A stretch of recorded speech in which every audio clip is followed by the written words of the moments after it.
আলাইকুম, সবাই কেমন আছেন? আজকে আমি আপনাদের কাছে যে বিষয়টা আলোচনা করব, অতি চালাক মানুষের কাছে মানুষ প্রোডাক্ট ক্রয় করে না। বোকা মানুষের কাছেই প্রোডাক্টটা ক্রয় করে। আমি একটা উদাহরণ দিই।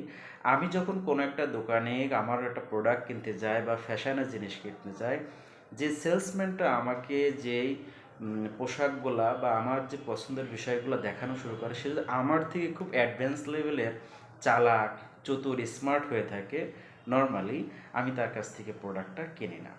শুধু এটা আমার ক্ষেত্রে নয়, আপনি ম্যাক্সিমাম কাস্টমারের ক্ষেত্রে এই জিনিসটা লক্ষ্য করবেন।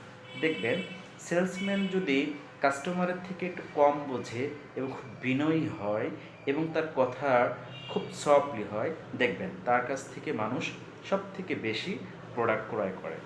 কোনো দোকানে যদি সেলসম্যান খুব কর্কশ টাইপের হয়, অত্যাধিক স্মার্ট হয়ে থাকে, দেখবেন তাকে অ্যাভয়েড করার জন্য কাস্টমাররা চেষ্টা করে।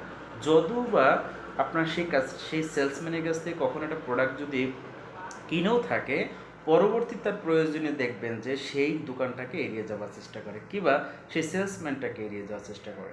তাহলে সবচেয়ে বোকা মানুষরাই সেলসে ভালো করতে পারে। আমি বোকা বলতে এটা বোঝানোর চেষ্টা করতেছি, কাস্টমারের কাছ থেকে আমি কম বুঝবো। এই কম বোঝা মানুষরাই সবচেয়ে কাস্টমারকে টার্গেট করতে পারে বেশি এবং কাস্টমারের সাইকোলজিটা বুঝতে পারে।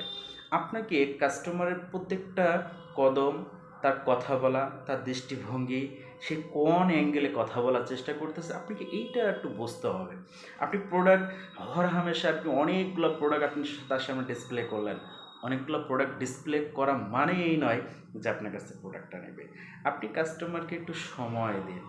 সে কি চাচ্ছে, সে কি প্রোডাক্টগুলো কীভাবে দেখার চেষ্টা করতেছে, বা সে কি আপনার কাছে ভালো প্রোডাক্ট চাচ্ছে নাকি কম দামে প্রোডাক্ট চাচ্ছে, আপনি এটাকে একটু বোঝার চেষ্টা করবেন এবং তার সাথে এমনভাবে এমন সুরে কথা বলতে হবে সেই কাস্টমার যেন ভাবে এই সেলসম্যানটা আসলে অনেক ভদ্র একটা মানুষ এবং এখানে প্রোডাক্ট যদি আমার পছন্দ নাও হয়, সে আমাকে বিরক্ত করবে না বা প্রোডাক্ট নিতে চাপ দিবে না।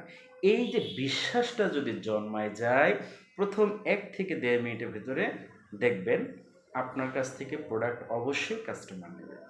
আর যদি কাস্টমার যদি একবার বুঝতে পারে এই সেলসম্যানটা অনেক চালাক, চতুর এবং তার কথার ভিতরে কোনো রস নাই, দেখবেন আপনার কাছ থেকে বের হওয়ার জন্য সে চেষ্টা করতে থাকবে।